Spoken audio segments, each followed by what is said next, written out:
Salut à vous fans de la meilleure équipe du monde et bienvenue dans cette nouvelle vidéo. Aujourd'hui, on va parler de plusieurs sujets brûlants qui agitent le monde du Real Madrid.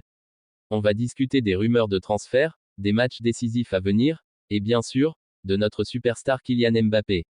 Mais avant de plonger dans tout ça, pensez à vous abonner et à activer la cloche de notification, histoire de ne jamais manquer les dernières nouvelles sur le Real Madrid. Allez, on démarre.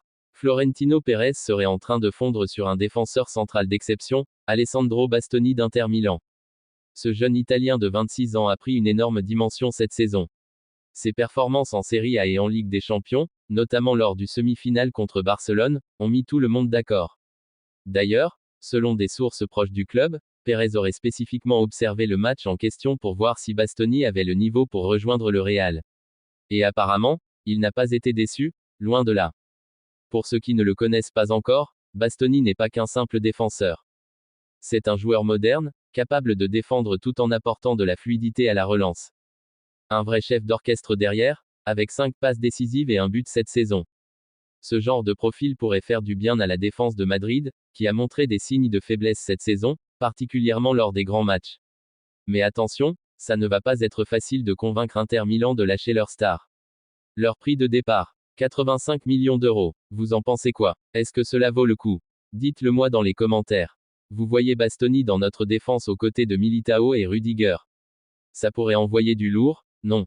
Mais ce n'est pas tout, mes amis. Passons maintenant à notre superstar Kylian Mbappé. Depuis son arrivée au Real Madrid, le Français commence à trouver son rythme, avec déjà 36 buts inscrits en 52 matchs cette saison. Mais est-ce suffisant pour satisfaire les attentes au Bernabéu? Après une première moitié de saison difficile, Mbappé a pris ses marques et devient de plus en plus décisif. Pourtant, l'équipe n'a pas vraiment répondu aux attentes collectivement, avec une élimination en quart de finale de la Ligue des Champions contre Arsenal et une défaite en finale de la Copa del Rey contre, vous devinez qui? Barcelone. Une saison difficile, donc, mais Kylian a encore son mot à dire.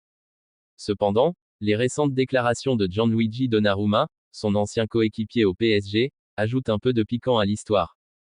Après que le PSG ait éliminé Arsenal pour se qualifier pour la finale de la Ligue des Champions, Donnarumma a déclaré que le PSG était maintenant beaucoup plus uni en tant qu'équipe, et a précisé qu'il manquait de Kylian, tout en lui souhaitant bonne chance. Pour beaucoup, ces mots sont une petite pique à Mbappé, qui a quitté le club à la fin de saison dernière. Les Parisiens semblent trouver une certaine cohésion sans leur star. Ce n'est pas anodin, surtout avec la chance de décrocher enfin une Ligue des Champions sans lui. Alors, la question est posée, Mbappé regrette-t-il son choix? Bon, passons maintenant à un autre sujet chaud, l'El Clasico à venir. Ce dimanche, le 11 mai, ce pourrait bien être le match de la saison, un véritable tournant pour la Liga. Actuellement, Barcelone mène le championnat avec 4 points d'avance, mais la bataille n'est pas encore terminée. Ce Clasico pourrait décider du titre, avec seulement 4 matchs à jouer après celui-ci. Et pour ceux qui suivent les Clasicos de près, vous savez qu'on ne peut jamais prédire ce qui va se passer. Barcelone a dominé Madrid cette saison, remportant la Supercoupe, un autre match en Liga et bien sûr la finale de la Copa del Rey il y a 2 semaines. Mais attention, tout peut basculer. Il y a un petit avantage pour Madrid avant ce match crucial. En effet, alors que Barcelone vient de vivre une élimination douloureuse contre Inter Milan en Ligue des Champions, Madrid a eu une semaine de repos après sa victoire contre Celta Vigo. Cela pourrait jouer en notre faveur, surtout avec des blessures moins importantes dans l'effectif.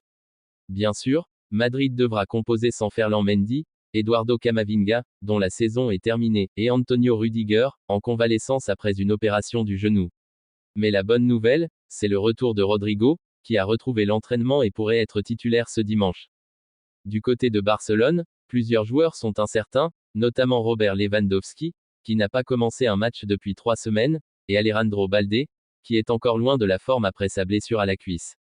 Si Madrid remporte ce match, la course au titre sera totalement relancée. La victoire rapprocherait Madrid à seulement 1 point de Barcelone, avec 3 matchs à disputer. Alors, vous y croyez? Ce Clasico va-t-il décider du champion de la Liga cette saison? Et enfin, parlons un peu des changements possibles dans la défense madrilène pour la saison prochaine. Selon plusieurs rumeurs, David Alaba pourrait faire ses valises cet été. Après plusieurs blessures, l'Autrichien n'a jamais retrouvé son niveau d'avant. Actuellement blessé à nouveau, certains pensent qu'il pourrait avoir joué son dernier match pour Madrid. Et c'est là que ça devient intéressant, le départ d'Alaba pourrait ouvrir la porte à de nouvelles recrues, comme Bastoni ou Konaté, pour solidifier notre défense. Le marché s'annonce très actif dans les prochains mois, et je suis sûr qu'on aura des surprises. Alors, qu'en pensez-vous? Bastoni à Madrid, c'est un bon choix à 85 millions. Et Mbappé, pensez-vous qu'il peut enfin briller en Ligue des Champions avec Madrid? Et bien sûr, le Classico, qui selon vous repartira avec la victoire ce dimanche. Dites-moi tout dans les commentaires, je suis curieux de connaître vos avis. Si vous avez aimé la vidéo, n'oubliez pas de liker, de vous abonner à la chaîne et de partager avec tous les fans du Real. Et surtout, restez connectés pour d'autres vidéos qui arrivent très vite avec toujours plus de rumeurs, d'analyses et d'infos exclusives sur le Real Madrid. À très vite.